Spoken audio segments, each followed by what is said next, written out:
സഹിതം ഓതി അല്ലാഹുവേ ആ ഹദ്ദാദ് എന്ന മനോഹരമായ അദ്കാറുകളുടെ സമാഹാരം നമ്മൾ ഓരോ ദിവസവും പൂർത്തിയാക്കിയാൽ പ്രസവനെ വിഷജന്തുക്കളിൽ നിന്ന് നമുക്ക് കാവൽ ലഭിക്കും. നമ്മുടെ ഭവനങ്ങൾക്ക്, നമ്മുടെ മക്കൾക്ക് കാവൽ ലഭിക്കും.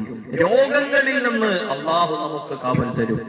ഹദ്ദാദുകൾ മുടങ്ങാതിരുന്ന കാലമാണ് നമ്മുടെ പൂർവികരുടേത്.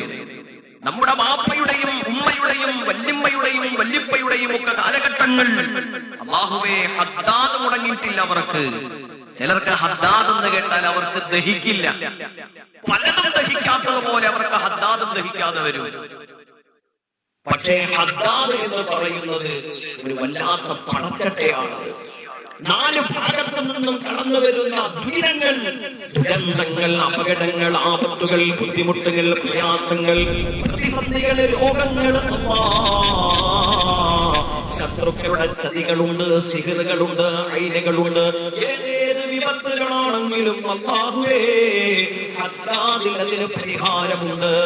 അഊദു ബികലിമാത്തില്ലാഹി തമ്മാത്തി മിൻ ശർരി മാ ഖലഖ ബിസ്മില്ലാഹില്ലദീ ലാ യദുറു മഅ ഇസ്മിഹി ശൈഉൻ ഫിൽ അർളി വലാ ഫിസ് സമാഇ വഹുവസ് സമീഉൽ അലീം. എത്ര മഹത്വമുള്ള ദിക്ർ എന്നറിയോ?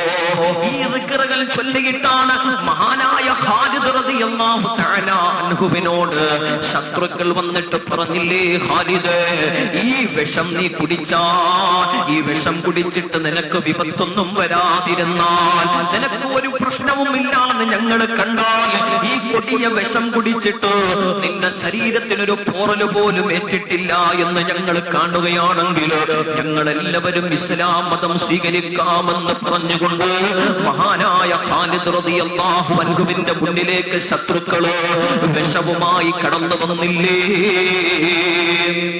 മഹാനായ ഖാലിദ് റളിയല്ലാഹു തആല അൻഹു ആ വിഷം കുടിക്കുന്ന നേരത്ത് ബിസ്മില്ലാഹില്ലദീ ലാ യദുറു മഅ ഇസ്മിഹി ശൈഉൻ ഫിൽ അർളി വലാ ഫിസ് സമാഇ വഹുവസ് സമീഉൽ അലീം. ആ ദിക്ർ ചൊല്ലിയിട്ടാണ് മഹാനായ ഖാലിദ് റളിയല്ലാഹു തആല അൻഹു തന്നെ പരീക്ഷിക്കാൻ കടന്നു വന്ന ശത്രുക്കൾക്ക് മുമ്പിൽ ഒരു വിഷമവും വരാതെ, പ്രയാസവും വരാതെ പിടിച്ചു നിന്നതെങ്കിലോ എന്റെ പ്രിയപ്പെട്ടവരെ, ഇതുപോലെ മഹത്വമുള്ള, പോരിശയുള്ള, ഇതുപോലെ പുണ്യമുള്ള അനേകം ദിക്റുകൾ, അത്ഭുതങ്ങളുടെ കലവറയാ ഹദ്ദാദിലുള്ളത്.